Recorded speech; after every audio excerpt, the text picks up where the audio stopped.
Jai Hind, my dear students. In our last class, we have started new chapter whole numbers. So far, we have studied whole numbers, their addition, subtraction and multiplication on a number line. So today we'll study about properties of whole numbers. So students, basically there are 5 properties of whole numbers. So one by one we will discuss each one of them. So the first property is closure property. Closure property.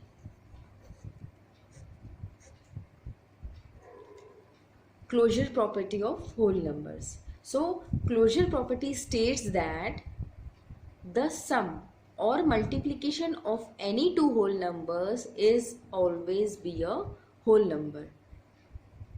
Means that if we add or if we multiply two whole numbers, we will always get a whole number. Let us understand with an example. Let's suppose I am having two numbers 5 and 6.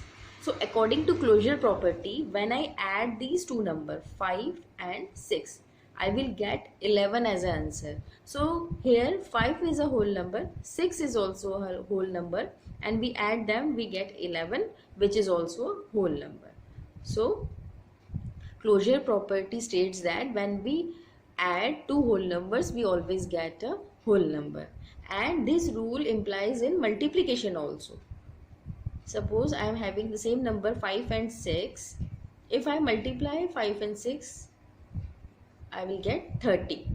So again 5 and 6 are whole number and the answer is 30, which is also a whole number. So closure property states that the addition and multiplication of any two whole numbers is always a whole number. Okay, understood? Now second property is commutative property. Commutative property. Commutative property states that the order of the digits doesn't matter, the result is same. The order of the digits. For example, I am having two numbers 10 and 3. If I will add 10 and 3 like this, 10 plus 3, the answer is 13. And if I add 3 first and then 3 plus 10, again the answer is 13. So students, we can summarize that the order of the digit doesn't matter, the answer is same in both of the cases. Okay, got it? Again the same rule implies in multiplication. If I add 10 into 3, I will get 30. And if I will multiply 3 into 10, again I will get 30. So the order doesn't matter, the answer is same. This is called commutative property. Now the third property. The third property is associative property. According to this property, grouping of the digits doesn't matter, the result is same. In this property, students, we have to take 3 digits as an example. Let's suppose I'll take 2, 3 and 4. So according to associative property, if I add 2 plus 3 first, then 4, the answer is 2 plus 3 is 5 and 4, the answer is 9. And if I add like this, 2 plus 3 plus 4. So in this case, 2 will remain same, 3 plus 4 is 7, the answer is 9. In both of the cases, answer is 9 only. I have changed the groups. The answer is same. This is called associative property of addition. And what is the associative property of multiplication? So again I am taking same example 2, 3 and 4. So in multiplication what we will do? We will replace this addition sign by multiplication. 2 into 3 into 4. 2 into 3 here is 6 into 4. 6 4s are 24. And if I change the group 2 into 3 into 4. So in this case 2 into 3 4s are 12. 12 2s are 24. Again the answer is same. So we can say that in associative property groups doesn't matter. The answer is same, but only in addition and multiplication. These properties doesn't implies or doesn't hold in division and subtraction. It only holds in addition and multiplication. Now students, the fourth property, which is the important one, distributive property. So students, distributive property means the multiplication is distributive over addition. What I said, multiplication is distributive over addition. That means, I will write like this, multiplication is distributive over addition. What does it mean basically? Again, we will understand with an example. 3, 4 plus 3.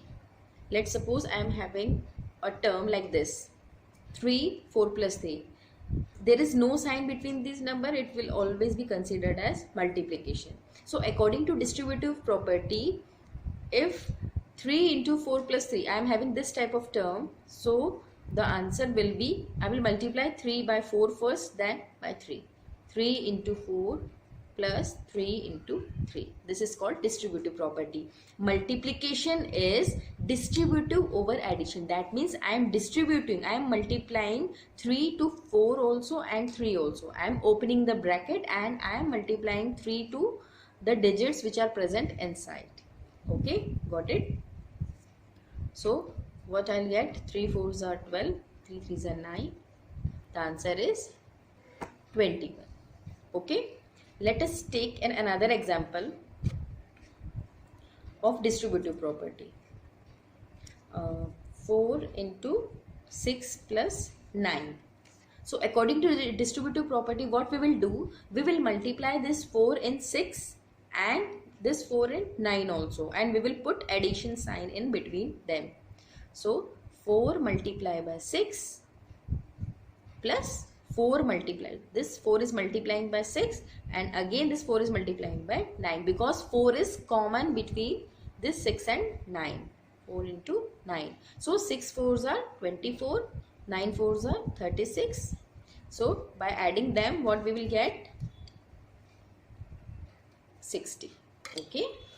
By adding them, I will get 60. Okay students, understood? Now the last property, which is called identity property. Identity property.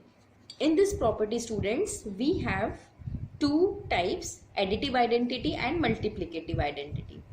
In additive identity, if I ask you what should I add it to a number so that I will get a number itself. For example, what should be added to 21 so that I will get the answer 21? You will say 0. Yes, 0 is the correct answer. That means if we add 0 to any whole number, we always get the number itself. Okay students? Again, I will take another example. Let's suppose 6. What should be added to 6 so that I will get 6 as the answer? So 0 should be added to 6 so that I will get 6 as the answer. So students, what is the additive identity? We can say that 0 is the additive number. 0 is called the additive number. Now multiplicative identity. In multiplicative identity, what should be multiplied to a particular number so that we get the number itself? For example, 9. What should be multiplied to 9 so that we get 9 itself? So if we'll take 0, so 9 into 0 is 0. So 0 is not the correct answer. We will multiply 9 by 1 so that we get 9 as the answer. So in multiplication, 1 is the multiplicative identity, and in addition 0 is the additive identity. Okay students, is it clear?